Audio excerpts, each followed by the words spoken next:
Dustin, thanks for joining us. Yeah, my name's Kyle. I'm coming at you from Australia. I'm in Queensland at the moment. Where are you at? I am in Priest River, Idaho. Idaho. Have you lived Yes, there? in the Northwest. You lived there for long? I've been here for about a month now. I just recently moved up from Dallas, and it's good to be out of the city. It's good to be in the beautiful pine trees of the Northwest. Awesome, man. Hey, yeah, it'd be one of our topics that our digital missionaries want to see more on is obviously YouTube training. And obviously you came to mind. But I noticed that the Center for Online Evangelism has already done some awesome in-depth training with you. Felicia and the ASI crew have sort of organized that. That was quite in-depth. That was a good hour and a half, and even still, you didn't cover it all. How did you feel that training sort of captured the mechanics of a YouTube channel? Yeah, Kyle, that was really kind of like a crash course, kind of like a 101 course in YouTube evangelism.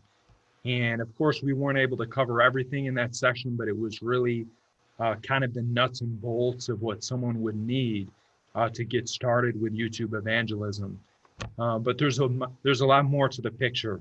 But that training is very, I think you'll find to be very helpful. Anybody wanting to get into YouTube evangelism. Yeah. So what we might do is when we put this one on YouTube, we'll obviously put that in the description as well, just to link over to that. The Center for Online Evangelism does some really good work, and yeah, happy to highlight that video.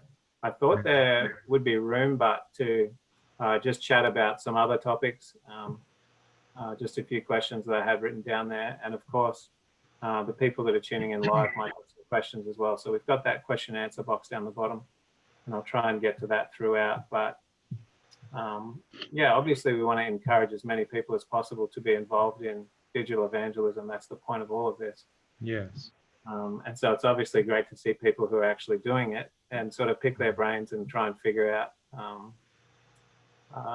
yeah, what's best for us in this situation, because what's best for you is not necessarily going to fit somebody else, but simply talking to you about your experience, that'll actually help other people to discover their niche and the way that they fit. Yes. What do you think was your biggest barrier to entry when you got started with your YouTube channel? What sort of a transition was there from what you were doing to jumping into YouTube evangelism? Yeah, I would say the biggest barrier to entry, Kyle, was really time. Before I started this ministry, I was a school teacher. I taught middle school, I taught high school, and I was church planting. I had a lot of fish on the fryer, so to speak. And it was one of those things that I kept pushing back because I didn't have the time. At least I told myself I didn't have the time, but I was actually very busy. And when I was able to get out of debt, that was kind of like a key point for me personally that told me now is the time to switch careers and jump into this. So that can be a challenge, is really carving out the time. So when you say jump into it, did you transition from careers as if this is now your full-time career? Do you do this full-time, or do you still have to work jobs on the side to pay the bills, or what's your situation? I do. This is my full-time position, president director of Hope Through Prophecy. And it didn't start off like that immediately. I would say about the first year that I started the ministry, I was also a Bible worker in Texas. And after about a year, we became more self-sustaining, and I was able to become full-time. Awesome. How long have you been in this journey then? If you started off a year as half and now you're full-time? 2 years. Okay, so this is your second year and your first year full-time? Yes. Awesome. And so by the get out of debt comment, can we go into that a little bit further? Is it that you wanted to be out of debt so that you could be self-sustainable and not have to service a debt as well as pay for your bills? Or Yeah, and I don't necessarily think that everybody has to do that. It was just for me, I had a lot of debts, and it is a lot easier to be full-time ministry if you're debt-free. There's just going to be less stress, less pressure. So for me, that was kind of like a kind of a milestone that I felt that I needed to hit. But that doesn't mean that you cannot be full-time ministry if you have some debt. But it definitely helps to be debt-free. Does that sort of combine with like your recent move? Have you moved more country, or to a cheaper area, or what was the point of the move? Yeah, the point of the move, this fall, we've been hearing for so long, we need to leave the cities, we need to move to the country, and we know that. We know it's better in the country, it's better for your spirituality, your health, etc. But being single, and I never really made it a big priority. But this fall, with everything happening in the world, and especially as our ministry, Hope Through Prophecy, was growing, I really felt impressed that this was the time. This was the time where I needed to move myself and our ministry out of the city. And so I prayed and just kind of, looked for God's providence and, did my part of searching and asking questions. And God just opened the door for me to be out here in Idaho. Awesome. Yeah, that's really cool. What do you think? Was there anything else holding you back? I'll ask it that way. Was there anything else holding you back? Like, were you usually a shy person, and then all of a sudden being on the camera was going to be scary, or have you always been confident and happy to present? Yeah, it's funny, Kyle. I was terrified of public speaking when I was in high school. I could not do it. Um, I would even, cry, or I would get very scared. And, it was interesting, Kyle, because as I started to serve God, something changed. And one day I thought to myself as I was getting ready to preach, I had been asked to preach and, get more involved in the ministry. And I thought to myself, I said, I'm not speaking for myself. I am speaking for God. And so from that point forward, I gained a lot of confidence as a speaker, because I realized that my speaking was not about me, but I was simply representing God and his message. And I thought to myself, if I'm representing God and his message, I can be fully confident. In fact, I must be fully confident because I'm representing God and his message. And so that really helped me to become a more confident speaker. Has there been any other YouTube channels that have specifically motivated, inspired, or encouraged you that have helped you to think, I like that style, I like the way they do this, and have you sort of modeled yours that way? Yes, absolutely. Starting off, there is someone who was invaluable to my journey, and his name is Mark Fox, and he has a ministry called Amazing Prophecies, and he really took me under his wing. He mentored me, he guided me, and he, and that's, I would really recommend that to anyone who is wanting to start a YouTube ministry, is have people who are mentors, especially people who are spiritual. If you can have people that also know how to run a YouTube channel, that's very helpful as well. And so Mark really helped me with all of those things. And also there's a guy by the name of Greg Soreta in Poland, and he has a ministry called Bible Flockbox. He was very helpful as well as far as promoting my material, giving me insights of what it takes to be successful. And so that's one thing that I would really recommend for people who are wanting to get involved is learn from others. Not only spiritually, that's critical, but also don't feel like you need to reinvent the wheel. Use methods that have been tested, and also be yourself.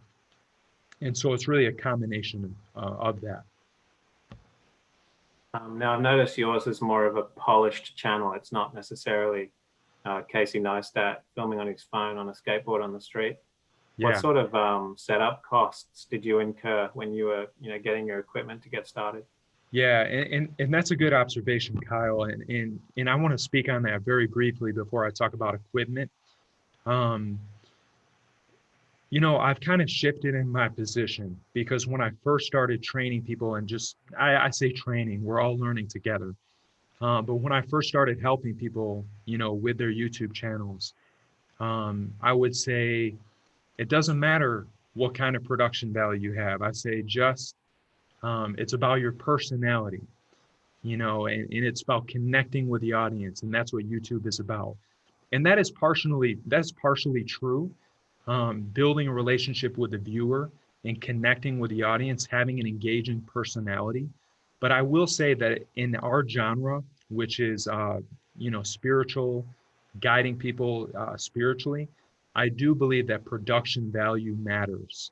And so I've kind of taken the approach of quality over quantity, and I would recommend that to others to take time and use B-roll, use graphics, use music, use a script if that helps you to stay on task. And I think having a good production value does matter. Combined, I'll tell you the most important thing in just a minute, but I don't want to delay the answer to your question. My studio is decent, but I didn't break the bank. I have like a $500 camera. It's a Panasonic Lumix G7. I have like $130 box lights. This microphone I'm using is $20. So they're effective, but they're not exorbitant. And I think this kind of setup will be plenty sufficient. Because while production value does matter, we have to remember this is not, cable television. This is not, a cinematic movie. So don't feel like you need to get the highest, latest, greatest, uh, you know, equipment. And what was the other thing that you were going to share, but you didn't want to delay the answer to the question? Oh, well, and this sounds cliche, but really, honestly, the most important thing to being effective in any ministry, as a pastor, as a preacher, as a YouTuber, is having a real connection with Jesus. Because past all of the lights, past all of the scripts and the graphics, what's left is you and the viewer. And if you're not right with God, you cannot make a lasting impact on others. You cannot make a true lasting impact. At least it'll be very much thwarted if you do not have a living, a real connection with Jesus, and if you're not right with God. So if it's very important as we serve as YouTubers, as preachers, as evangelists, that we're right, that our sins are confessed, that we have a clean vessel, that we can share God's truth with the world. Do you tend to be more of a script person, or are you off the cuff? I tend to be more of a script person. Yeah, this is off the cuff, and I like off the cuff. I have fun with it. And if I'm doing a live stream, if I'm doing an interview, I do enjoy it. But I do feel that a script really helps me stay orderly and concise and clear. And so in my full production videos, the ones with the music and the graphics and all that, those videos, I do have a script. Have you seen the quality of your channel progress over time? So can you go back to like one of your first videos and do you sit there and cringe when you watch it because you've just come so far in 2 years, or have you stayed fairly steady in terms of quality? I think I've stayed pretty steady. That's kind of a thing that a lot of people say is it doesn't matter how you start, start off, just get something out there. And, I don't know if I totally agree with that advice. It's really a balance, because you don't want to give yourself too many obstacles to getting started. You want to get going, and you have to realize it's not going to be perfect and you are going to improve. But at the same time, you want to put your best foot forward. And I really wanted to come out of the gate strong. So my first video, I by God's grace, I think it's well done. And yeah, I guess that's a little different than the typical advice given by YouTubers. But I think it is good to come out of the gate strong. But don't feel it has to be perfect. So there's a question in already from Shadrach. And the question just says, how do you start a YouTube channel? What's involved apart from content? Are there any costs incurred? And I guess this is answered fairly in depth on the Center of Evangelism training, but yeah, just this does make sense if somebody hasn't necessarily explored what potential there is to start your own YouTube channel within your Google account. Maybe you could just give us a quick 2 minutes on what is a YouTube channel and how do you start it? Yeah. The beautiful thing about YouTube is you can have your own worldwide television station in 5 minutes. You can have your own television station showing any content you wish within 5 minutes. And it's an amazing platform. I don't know how long we'll have this platform, but I believe that we should take full advantage of it for as long as God has this window open. But yeah, it's very simple. If you go to Google and just say, how do I start a YouTube channel? It's been a while since I've started one, so I forget the exact steps, but I'm sure if you Google it, you can find out in about 30 seconds. I think you go to YouTube and you click create a new account. It's really not a big deal. And as far as cost, there's no cost whatsoever involved to get started. The only cost that you might incur is if you want to get some equipment, and you can. I recommend you spend $1,000 to $2,000 to kind of build a basic studio if you're going to take it very seriously. But if you do have more of kind of like a vlogging channel, kind of like Kyle mentioned, like Casey Neistat or something, honestly, all you really need is your phone. And, you want to have good lighting. So if you don't have studio lights, you can sit in front of a window when the sun is out. So you really don't need a lot to get started. Yeah, and I guess there is all sorts of different styles. The reason I mentioned Casey is because I've done my fair share of time wasted on YouTube following Casey Neistat over the years. And it's interesting when he starts teaming up with Peter McKinnon, that Peter McKinnon focuses far more on quality B-roll, and Casey just focuses on cheap content, but he follows a story. And they just both have their own personality that really draw their own audience. And I can see that happening with your channel and Christopher Hudson and Flockbox. And there's a number of people that have a different style and a different way that they do it with a different budget. And it all seems to work. Yes. So here's a question. Where did you get this idea of having this kind of content? Like, what is it that inspired you to want to make a channel like this? Yeah, that's a very good question. I did not grow up as a Seventh-day Adventist Christian, and I learned about the three angels message as revealed in Revelation 14, 6 through 12. I learned about that message when I was around 19, 20, 21 years old, and it changed my life. I just fell in love with the message. I saw that it was thorough, it was complete, it was beautiful. And it was like a golden thread that just weaved all the patches of truth that I had learned throughout my life. And I felt deeply impressed that this is what I would have to do for the rest of my life, full time. And I just had this impression, I didn't know how I was going to be involved in ministry, but I did have a friend, like I mentioned, Mark Fox. And Mark would mention to me, he would say, Dustin, you have to start a YouTube channel. And I listened to what he had to say because his channel was getting millions of views. But it wasn't time. I had a lot going on. But eventually when I started, I had a very clear vision for the channel. And that vision was to share the three angels' messages, but to do it in a way that was optimized for YouTube. I've always believed that our truth, it's not our truth, it's the Bible truth, but it's the truth that we believe. I've always believed that it could be shared concisely. And so I had this vision of making the messages that we believe very concise and clear, but also engaging, bringing in graphics, bringing in music. And so as far as getting ideas for content, it was very easy for me. I simply identified the key messages that would be shared in an evangelistic crusade. And I did those same messages in order. So I already knew what I was going to do next.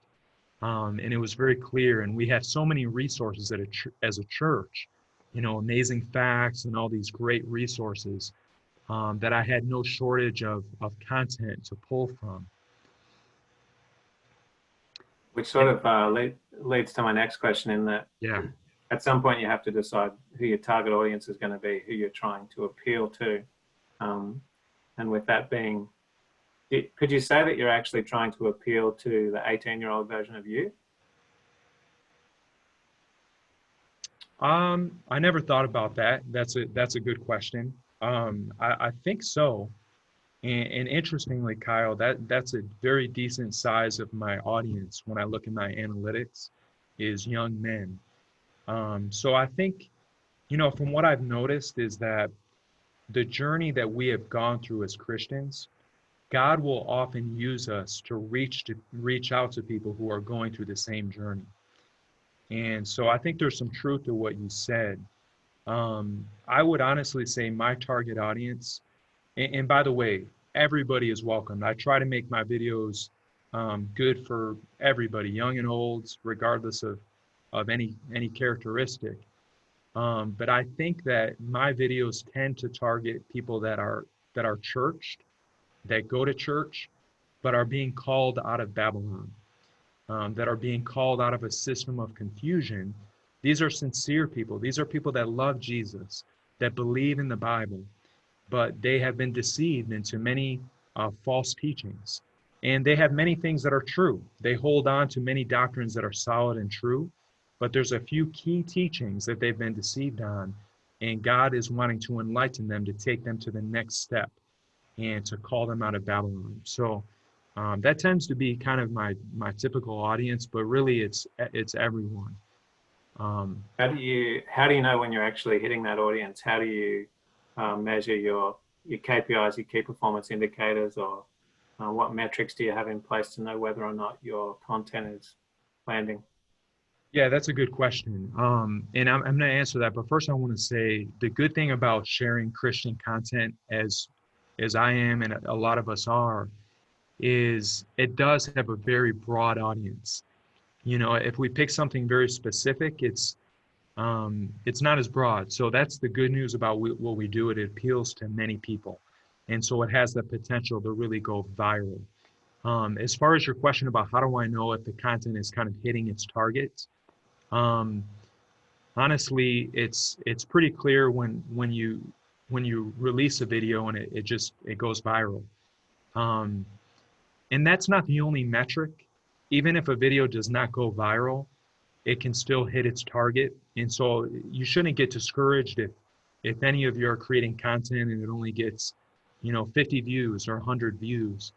I think a good way to see if it's reaching its target is looking through the comments of that video and seeing how people react.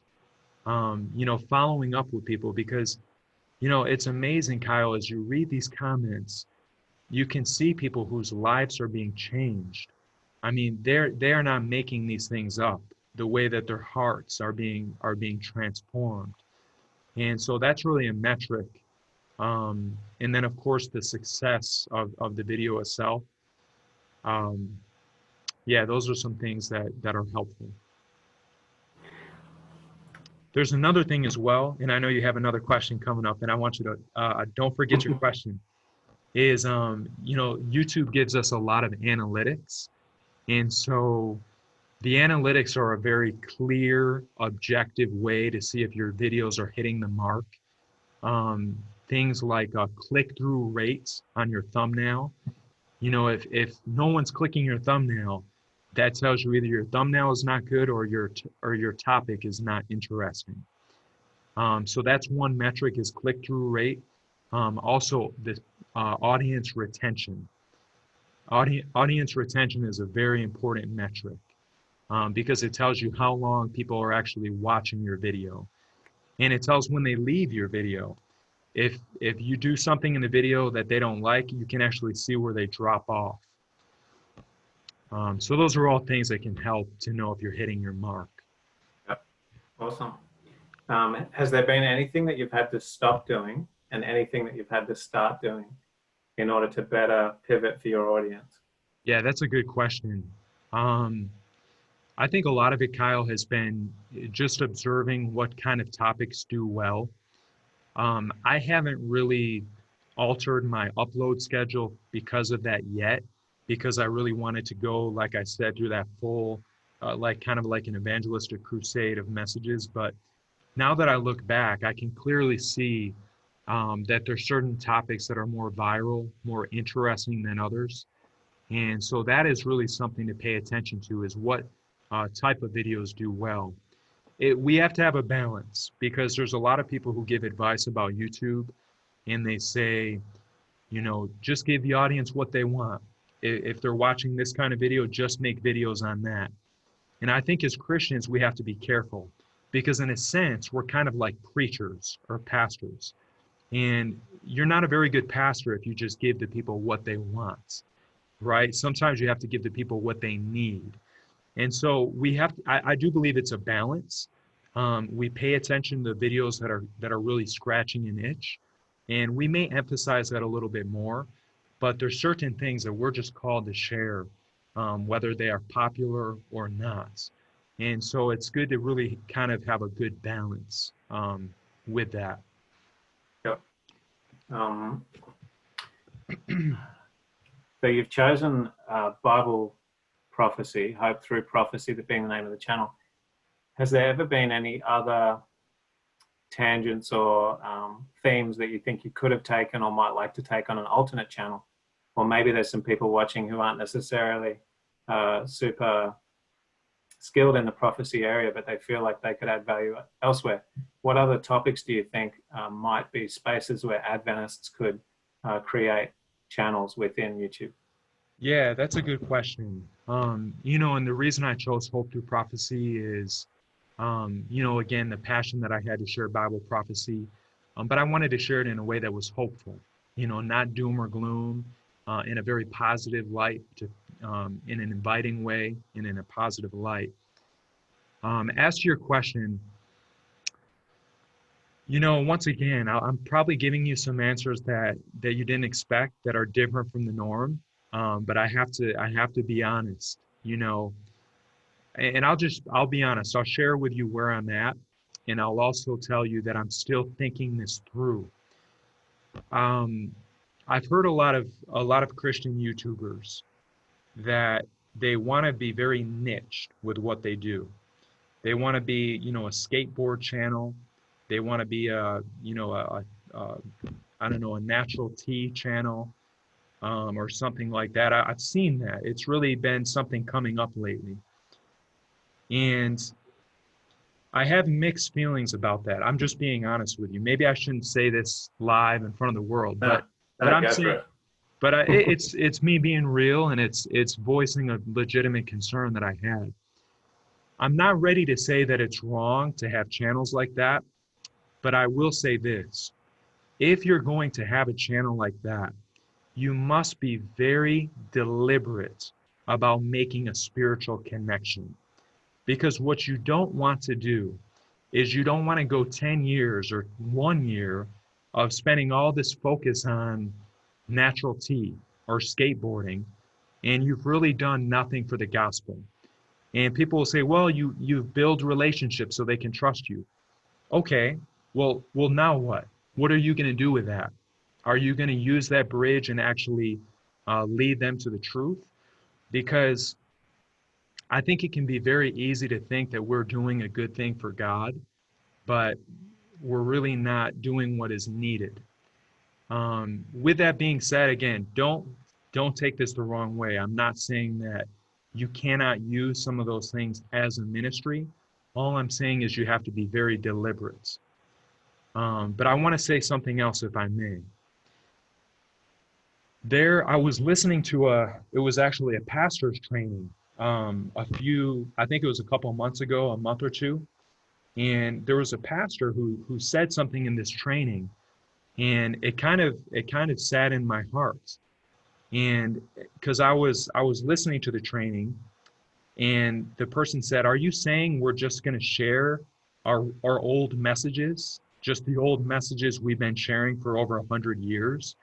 He said, if we try the same thing, we're going to get the same results. And that really saddened me, And I didn't, first of all, I didn't think it was reasonable, because if you look at the three largest Adventist YouTube channels in the world, they are all sharing our traditional Adventist message. They're not doing a felt need, or they're not doing a niche message. They're sharing. What are those three? Yeah, you have Bible Flock Box, who's in Poland. You have Mark Fox, and you have myself. And so if you look at those channels are sharing the traditional Adventist message. They're talking about the Sabbath, the law, salvation by grace alone. They're talking about the Antichrist, the mark of the beast, the judgment. And so that is working. The world is tuning in. The world is interested in this unique last day biblical message. And so that would be my biggest advice, is do not shy away from our message. Do not shy away from our message. And I find a lot of people seem to almost be ashamed of our message, or feel they have to hide it, or focus on something else. But that would be my suggestion for anybody. First of all, be yourself, because as you present this message, it's going to be different from me. You're going to have a different personality, a different reach. You're going to be able to connect with people that I cannot connect with. And so that is going to be unique. You can do it in your own way, your own style. But don't be afraid to share a traditional Adventist three angels message. That would really be my advice. I can't speak too much about having like a niche channel. I've never done that. I've never really helped people do that. And to me, it's a much more direct, effective strategy to share our traditional message. Cool. I'm just trying to come up with a way to start an Adventist comedy YouTube channel, but I haven't figured that out yet. So I'll let you know when I figure it out. All right. We've got a few questions here from the watchers.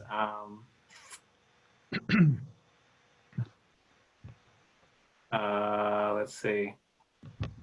So Jan says, I noticed via Social Blade that most of your top viewed videos do have numbers at the beginning. Does this technique of naming convention drive more traffic compared to videos of the same quality but maybe have no numbers at the start? Yeah, that's so 10 things that happen when Jesus returns, for example. Yeah, that's a really good question, and that's a very good observation. And that is, it is true. It is true. When you make videos that have lists, they tend to engage the viewer more. And just think about it. If you're watching a video that has a top 10 list, and you've watched, 3 or 4, you're always wanting to know, okay, what's next? What's next? And so, yes, that is a good strategy to have numbers and to have lists. One of the things about YouTube, and a lot of people do not realize this, but there are different rules to YouTube. What I mean by that is you don't follow all the same rules as you would for cinema, for creating a full feature film. Because you have to remember, YouTube, a lot of times people are not wanting to watch for 90 minutes or 2 hours. And so if you can make things concise, maybe 10, 15, 20 minutes, and you can have it clear, concise, engaging, high production value, that can go far on YouTube. Now, if you have a long video that is a good quality, that can go viral. A lot of people don't realize that YouTube is actually driven by watch time. And so it's not about necessarily how many people click your thumbnail, but it's how long they watch. Because if people are watching your video for an extended amount of time, that is going to power YouTube's algorithm to continue to promote your video. And so if you can do things like lists, if you can do things like very high production value to keep people engaged, then that can really help your channel go viral. And I like to always tell people content is king. Content is king. And so you can do all the tricks, get all the collaboration and everything, but at the end of the day, it's about how will people watch your video. Techno says, what other skills do you need to make your presentation powerful? We talked about the fact that the connection with Jesus is important.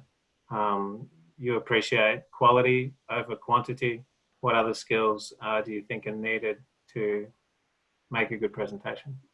Yeah, that's a very good question. Like you said, we've talked about a lot of the things already. And, picking topics that are interesting. I have found that there's certain topics that seem to be more appealing to a vast audience. Things like the second coming of Jesus, things such as, end time prophecies like the Antichrist, the mark of the beast. So having an engaging topic, and in addition to the other things you said, and one of the things that I really want to add to that is probably the last thing I can think of right now, is a sense of urgency. A sense of urgency. And that doesn't mean you have to be just like me. You got to use your own personality. It would probably be weird if I try to be like you or you try to be like me. But really to believe in what you're saying, because people will pick up on that. If you really believe what you're saying, you're going to have a certain tone to your voice. You're going to have a certain urgency. You're going to have a certain pathos in your voice as you appeal to people. And that goes so far.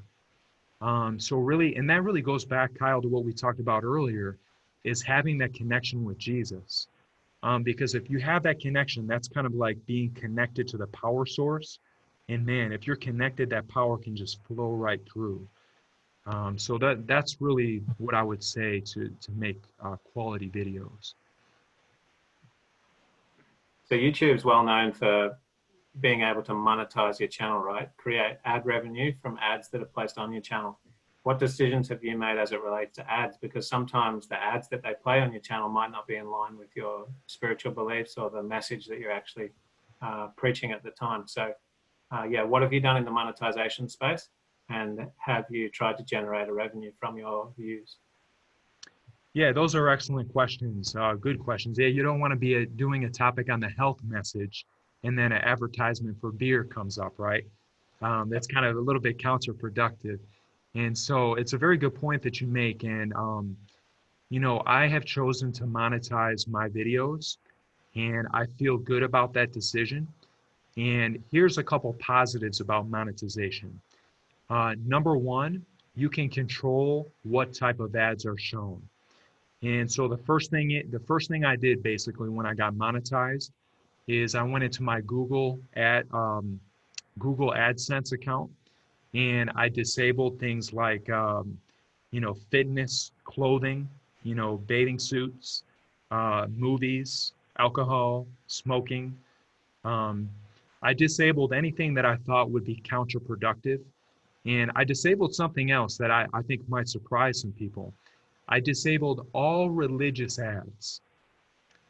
And those would probably be the ads that would most want to be shown on my videos.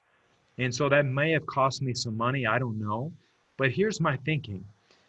The most dangerous thing to do to someone is to show them something that's almost true, especially when you're trying to help them decipher error.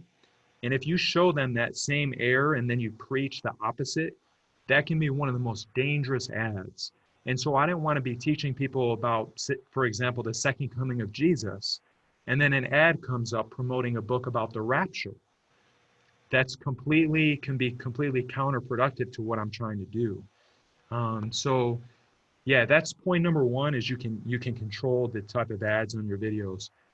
Point number two is you can actually disable your ads on the Sabbath.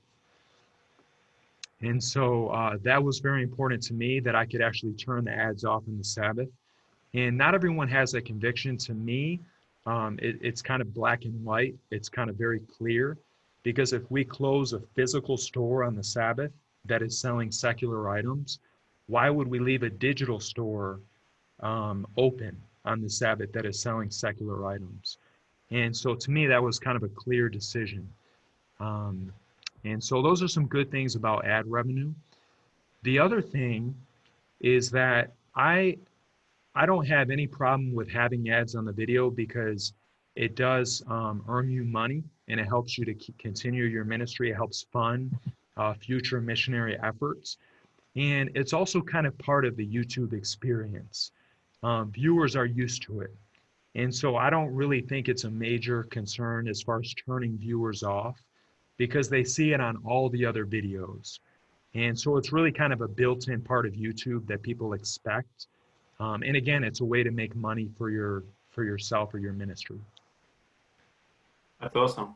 Now, obviously, with these next questions, you can answer as much or as little as you like. Okay. But I grew up always asking how much, how much, how much. And so maybe on a really popular video that gets 30, 40, 50,000 views, are you able to help people understand how much a video like that might be worth to you?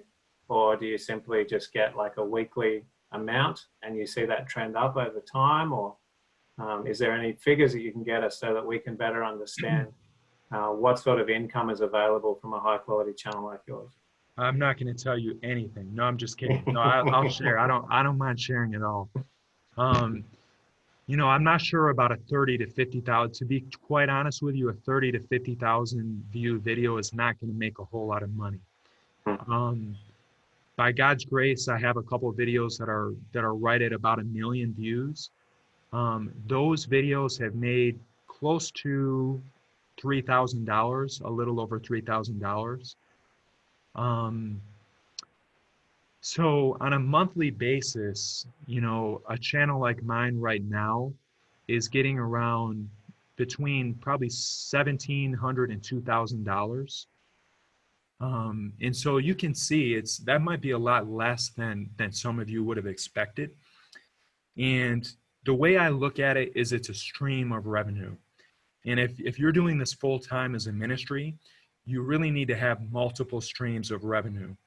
You do not want to count on YouTube ad revenue alone, because as you can see, it's not terribly high. And also, you never know when that's going to dry up.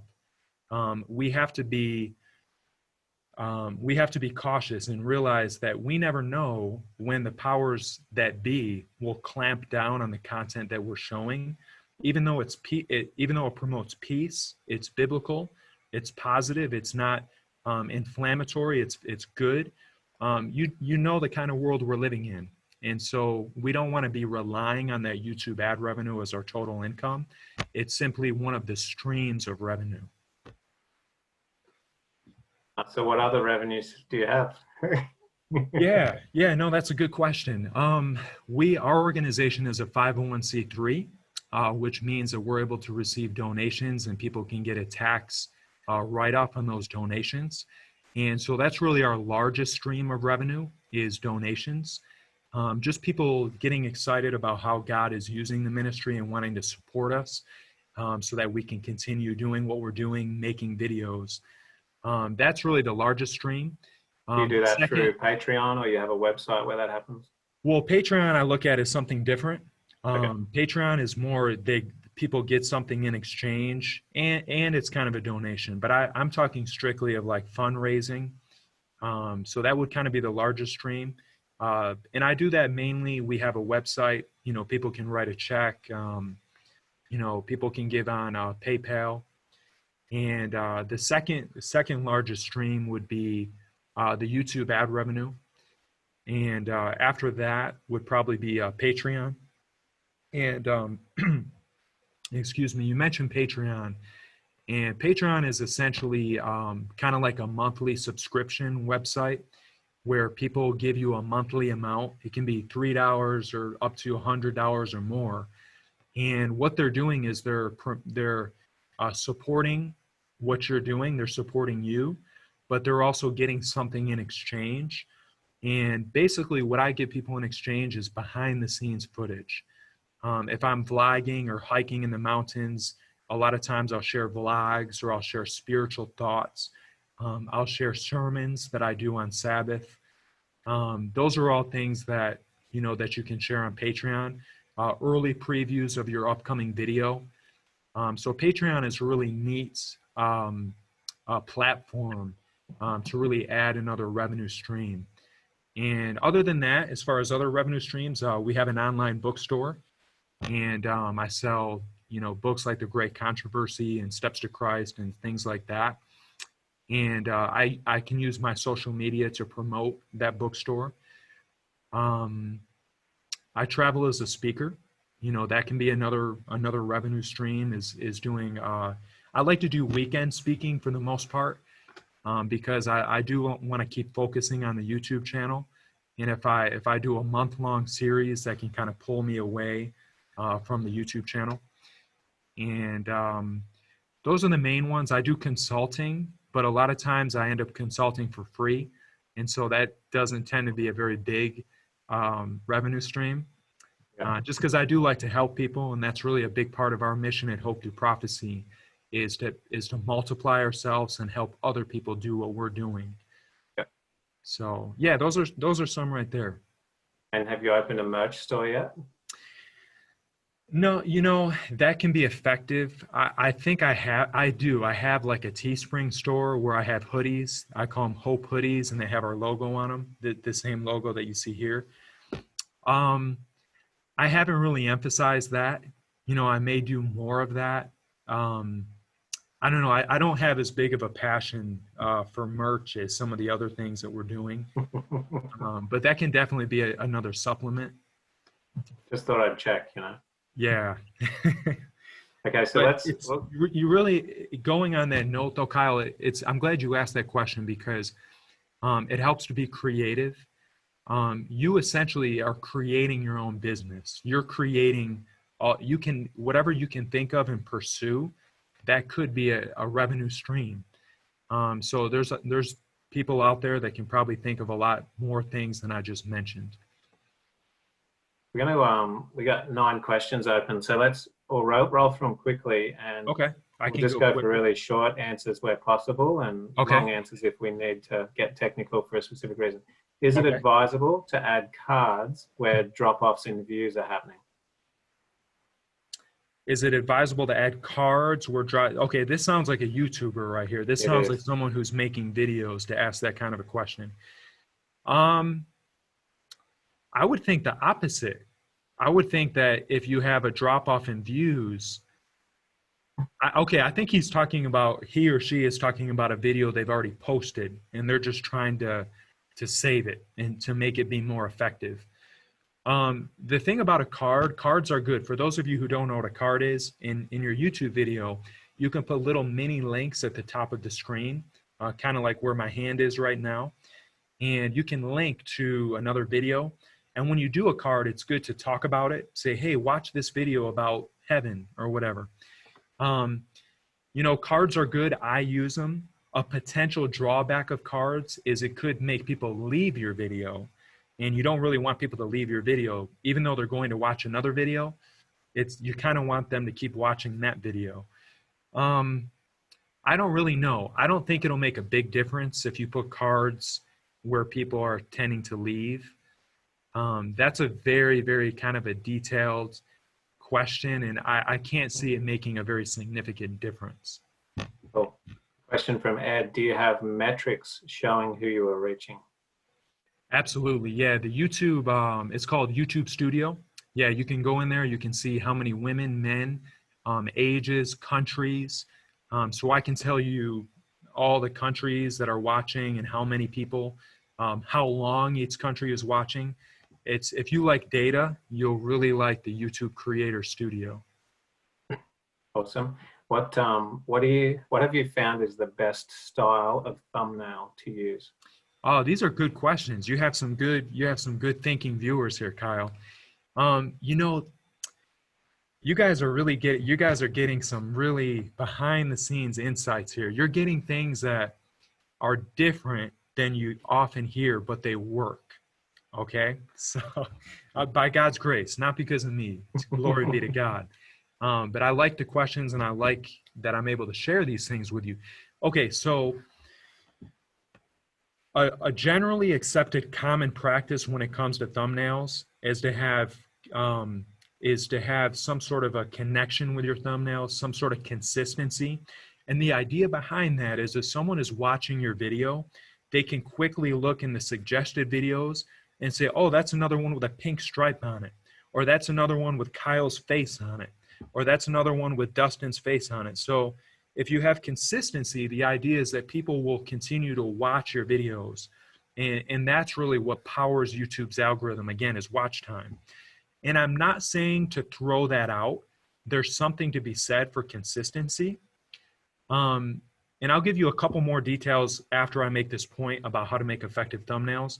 But I first want to make this point because this is kind of a unique point. Although it is helpful to have consistency, whether that's showing your face on every thumbnail or having a pink stripe on the side of every one so people can quickly see it's yours.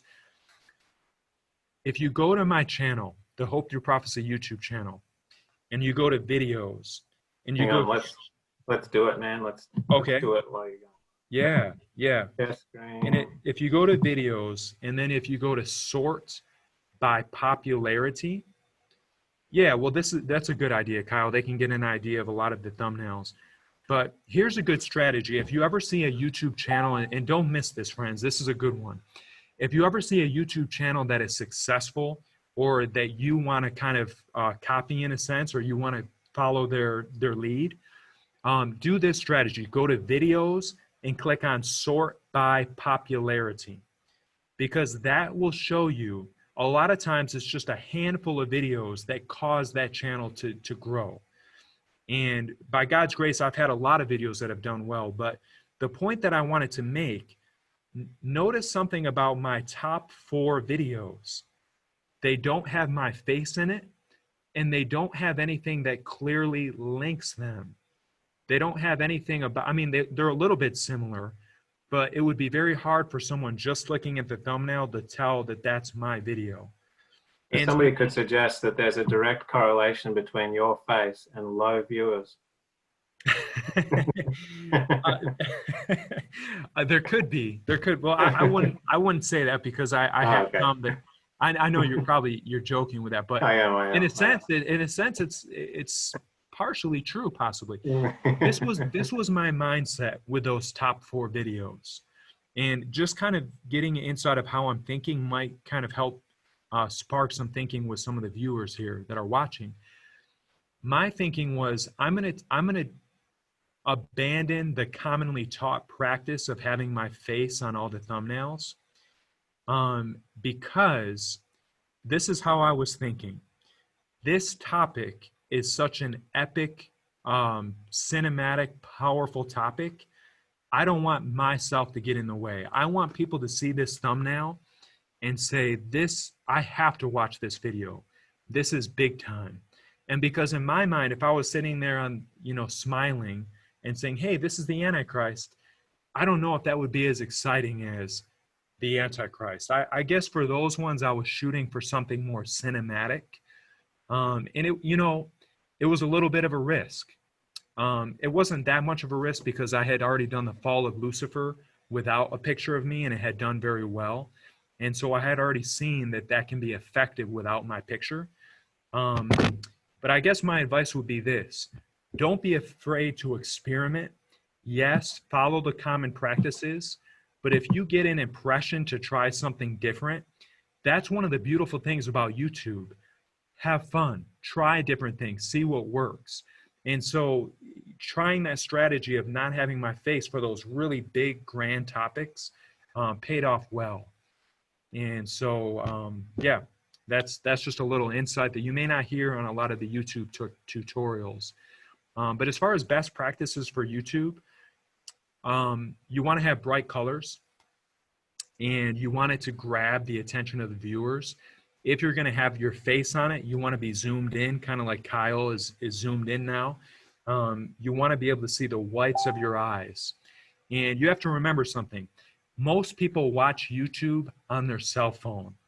And so it may look great on your big 32-inch screen, and you may have all these cool little details that, hey, look at what they're doing in the background. But guess what? When people watch on their cell phone, they're probably not going to see any of that. They're going to see the stuff that's big and clear. And so if you look at my thumbnails, the font, the objects in the thumbnail are big and clear, so people can see it right away. So those are some strategies when it comes to thumbnail. Some people, a mistake, and this is the last thing I said. I know you told me to be quick, Kyle. I apologize, but I'll finish this up because thumbnails is very important. That's why I feel the need to spend a little bit more time. It's critical. People have approached me with almost, I want to be nice because I love my friends that are very modern and cinematic, and they have kind of like a modern aesthetic, and they like to do things by the rules of like modern aesthetics. That I'm not convinced that style is always as effective in YouTube. For example, some people may look at thumbnails and say, that's too bright. That font should not have a black border on it. That's not aesthetic. That's not a modern look. And I respect that view, and I believe that those people are skilled at what they do, and I value what they say, but I might push back a little and remind people that we're talking about YouTube, and with YouTube, clarity is king. You want to be clear, and you don't want to get too caught up in being fancy and modern. You want things to be bright, bold, and clear. And so that's just a little extra that I want to say. Yeah, definitely. That goes along with one of my favorite lines from Story Brand being, if you confuse, you lose, and clarity converts. I like that. Yeah, and that kind of goes with the titles. And I'm sorry, Kyle, I'm just bringing up things that are so important. This will be real quick. When it comes to titles, yes, be creative, but be clear. If you look at the videos on my channel, if I'm talking about heaven, I'm not going to say a castle in the sky. I'm going to say heaven. This video is about heaven, because that lets the viewer know what it's about. That lets the YouTube algorithm know what it's about. And when people click it, they're going to most likely be more happy with what they're watching because it matches what they clicked. So be clear. Yeah. We got 7 more questions there. I'll get to them in a minute. I'll go fast. I'll try to go faster, Kyle. Yeah. No, it's good. There's no time limit really. Okay. Facebook videos now have a way to be monetized. Have you thought about repurposing your content for Facebook? Have you thought about just straight uploading it the way it is? What's been your thoughts on using Facebook as a video platform? You guys are just like creeping into all the best questions. Yeah. My main goal from the beginning with Facebook was to use that to promote the YouTube channel. Facebook is kind of a double-edged sword. I'm not a big fan of Facebook, the way it's laid out, the way it's ran, but it can be helpful. And so what I'm doing now is I'm starting to get requests from people that are wanting to spend a lot of money to boost my videos to specific parts of the world. And so that has caused me to really start to do some research. What is the most effective way to boost Facebook videos? And the conclusion that I've come to is that it's best to upload videos natively to Facebook, which I think what you were asking, Kyle, I think you were asking, do you just link to your YouTube or do you post stuff natively? Yeah, like more about, do you want to start a whole monetization stream with a Facebook channel rather than just a YouTube channel? Yeah, that's a good question. I haven't really I haven't monetized with Facebook. I may consider that down the road. But I tend to use Facebook to let people know what I'm doing on YouTube and also to boost videos to different parts of the country. And when I boost to different parts of the country, I like to upload the video completely on Facebook so that the people don't have to leave Facebook to watch it. Cool. All right. Ed says, what is your goal and how do you measure success? We talked about target markets a bit before, but essentially, do you want to summarize for us how you would measure success? And maybe let's expand that question. Tell us about some of the success stories. Amen. Maybe some testimony. Yeah, I'll do that. And one quick note that I want to make on the previous point as well is that just remember, if you post something natively on Facebook, you don't get credit as a YouTube view. If you link it to YouTube, you get credit, and that'll help your channel continue to be successful. So the only time I boost natively is if someone's paying me to boost a video to another country. Okay. To your question about success and how it's measured, there's goals that I've set for myself. I set a goal of wanting to get 100,000 subscribers I have a goal now to get 1 million subscribers by God's grace, and just continuing to strive for that and to keep trying to put out good quality content. Another goal that we have is bringing our viewers from broadcast to baptism. If any of you have watched my videos, I'm not just trying to get views and subscribers, but I'm actually inviting people to personally contact me. I use texting to actually connect with my viewers. I offer them Bible studies. I offer them a church, a link to a church near them. And so I'm working to actively connect viewers with churches all across the country. And so when I hear about people joining churches, getting baptized, that is really a great measure of success for me. Also, what means the world to me is if I get a phone call or if I meet someone when I'm out and about that says they have been brought to Jesus by by God's channel, by Hope Through Prophecy, or they have been baptized, those are very tangible, real results. And so that, you could say those are measures of success. And of course, if we're continuing to be able to pay the bills, pay myself and pay our other workers, that's the reality, right? We need to keep the lights on, so to speak. And so when all those things are churning and you're getting success on all of those areas, you can know that you're having that success by God's grace. Here's a good question. Do we need to register or ask permission to the General Conference in order for our ministry to be valid? Yes. No. No. Of course you don't. Now, you absolutely do not. I don't know if anybody that I know who has a ministry did that. So definitely the answer is no. With that being said, and not everybody might like this answer, I believe it's very important to remember that we are part of a world church. We are part of an organization. We are a team. And so as much as possible, it is important to collaborate, to work together with the world church. Now, if you don't like everything the world church is doing, okay, that's fine. Don't collaborate on those things, but don't focus on those things. The worst mistake you can make is being one of these ministries that badmouths the church, is negative. That, I believe you're doing the devil's work if you're doing that. That's publicly disclosing things about God's church, and that's a huge mistake. So I do believe we should be supportive. We should work with the church as much as possible, and of course, maintain our principles while we do that. What certain apps do you use to edit your videos and edit your thumbnails? Yeah, that's a good question. Okay, edit videos, so far I've used Adobe Premiere Pro. At this moment, I have 1 foot out the door with Adobe Premiere. I'm planning to leave Adobe Premiere. It has broken my heart too many times. I've been thoroughly disappointed by Adobe Premiere. My latest challenge with them is I cannot export. I simply cannot export my video, which stops me dead in my tracks. And so I may stick with Adobe Premiere, but I'm really planning on trying out a platform that's called DaVinci Resolve. I've heard a lot of good things about DaVinci. I'm not a fan of Apple. I don't like Apple or their products, so I don't have a plan on doing. No offense, I love people that love Apple. I don't have a lot of respect for the company. So I do like the Microsoft products, but DaVinci Resolve, if you talk to me in a couple months, I'll be able to give you a review on that. Adobe Premiere will work okay. It'll work good. It'll do what you need it to do, but it can be very glitchy.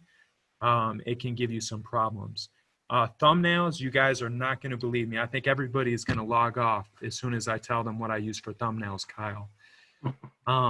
Not only thumbnails, but when I do graphics, like if I have a evangelistic crusade or something coming up, guess what I use for thumbnails? Microsoft Paint. Someone else said that today. Well, it's not that bad. I use PowerPoints. Okay, yeah. I use PowerPoint. And listen, That's good. I would highly recommend PowerPoint because, yes, you can use, Photoshop and all that stuff. But the nice thing about PowerPoint, man, it is fast And I can barely think of anything that you cannot do with PowerPoint. You can have layers, you can make transparent backgrounds. And what I like about PowerPoint, Kyle, is that you can have multiple, because the way that I export a thumbnail in PowerPoint is I just save it as a JPEG, save a slide as a JPEG.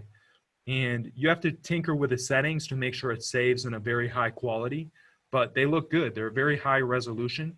And the good thing about PowerPoint is you can have multiple slides, and say you want to change the font or just see how something looks, you can just duplicate that slide. And you can have like 6 different thumbnails that all have a little change, and you can quickly see which one you like better. I just think it's a great tool for thumbnails. I guess the size is already the right size as well for the screen, right? You have to set it to 16:9. Okay. That's the resolution. I think that's the default size with PowerPoint. Yeah. Yeah, that's a really good tip. I hadn't thought of that one before. Yeah. Couple more questions here. Techno, please explain the procedures for creating a valid YouTube page. That's been covered very well in your other training video, I'd suggest. And that's probably something that Google will teach you to do really quickly. So I don't want to waste a lot of time on that one. Yes. But a very valid question, but yes, covered already in a few places. And so we'll just try and link you to yes, places like that, like the Center of Online Evangelism. Yeah, and it's not a long process. You can have a YouTube channel within a couple minutes. Yeah. The work is when you start producing videos. Yeah. Do negative comments also drive the YouTube algorithm to push your videos up in the suggested videos, or is it thumbs up, thumbs down? Negative comments helpful or not?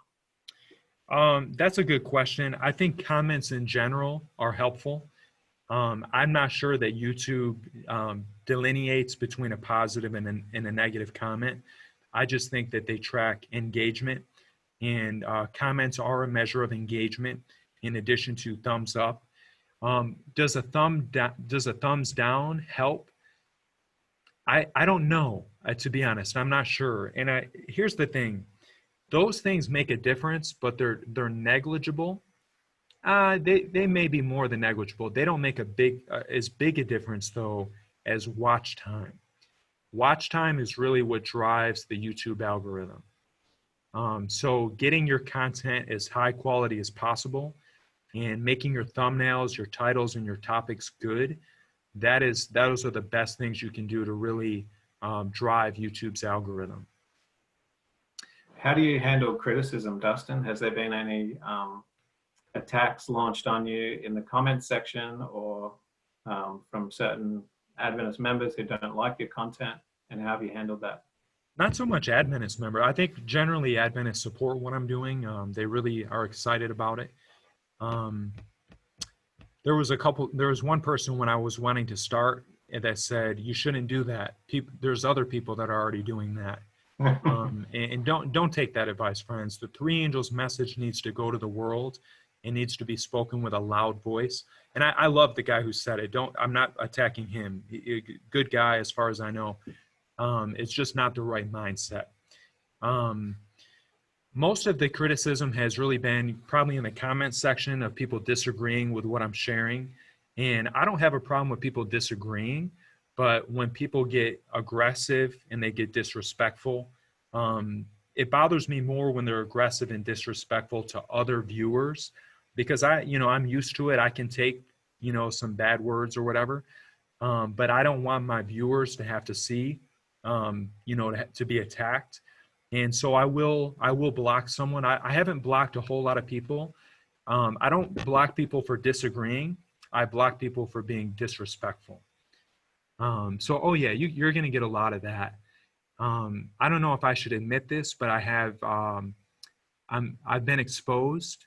If you go to YouTube, you're going to see videos about me getting exposed, and nothing that I'm ashamed of. They're exposing me for teaching error, and I thoroughly disagree with their exposed videos. But it's interesting because when I talk, a lot of times if you freeze frame my face, sometimes I can be kind of in an unflattering position. And so they love to take a freeze frame where I'm like, my face is twisted up and boom, that's a thumbnail. And so it kind of makes me laugh. Fortunately, those videos are not, they're mostly disliked. And I think most of the viewers see that there's not a lot of merit to those attack videos. So it comes with the territory. You have to have thick skin. You have to brace yourself for that and just realize that, you know, you're blessed. According to the Bible, you're blessed if you're persecuted for Christ's name's sake. Yeah, a good friend of mine used to tell me, if you're not copying flak, you're not in the battle. There you go. There you go. Question here from Paulus. How do we encourage more viewers when they're more interested in watching movies or music or doing other things? How do you encourage more viewers? Again, just stick to your guns, put out good content, stick to your message. Don't compromise your message. Don't feel like you have to be like the world. Some people think they gotta, I don't know, try to dress hip and cool and be like the world. You don't need to do that. You know, you can be comfortable. Like, I don't like to wear suit and tie usually on YouTube. I like to, but I do believe that because of the message we're presenting, we should have a certain decorum about us. And I think like a button-up shirt or a dress or a blouse for a lady. I'm sorry, I got distracted from your question. Really, there's only so much you can control about other people's choices. Just do the best you can, and people will decide what they want to watch. Shane's asking, he's heard something about a possible Adventist version of Fiverr. Do either of us know anything about it? A place where Adventists can hire Adventist creatives.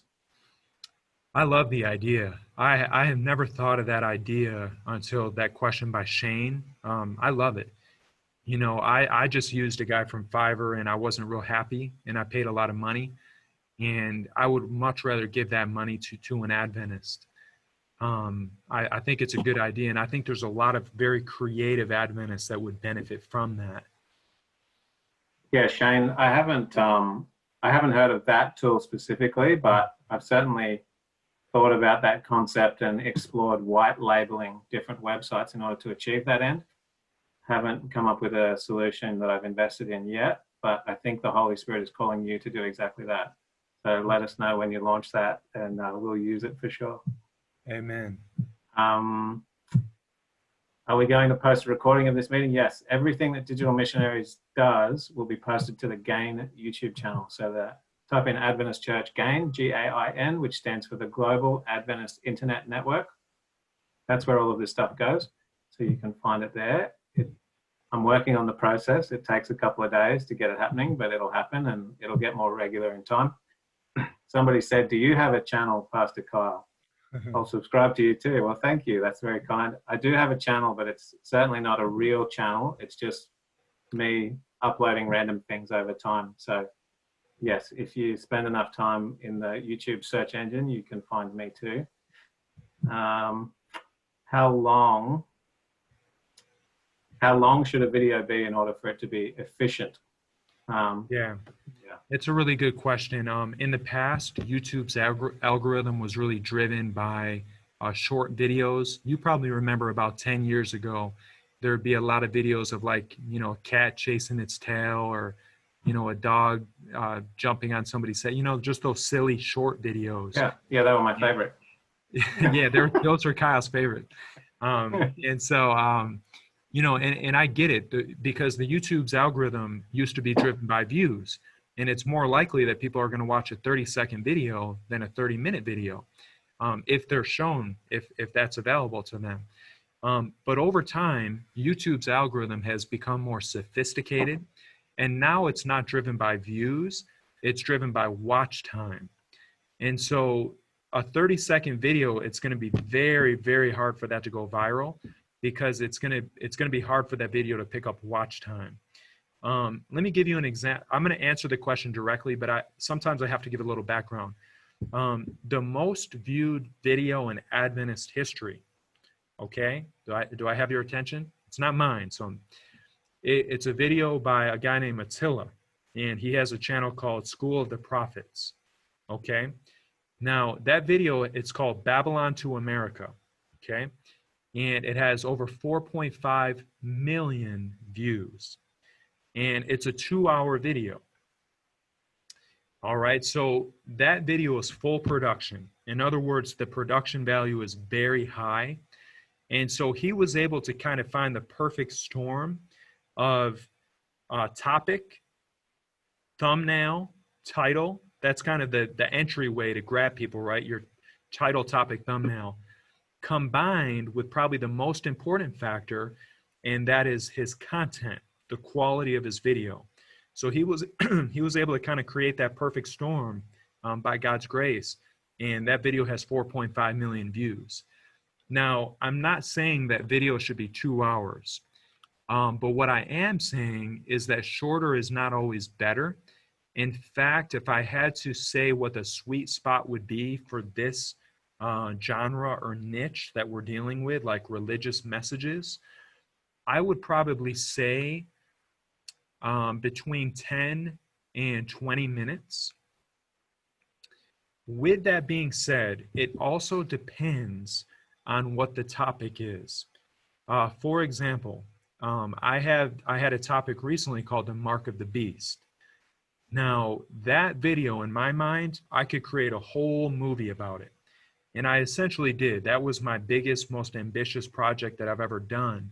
And it was about 45 minutes.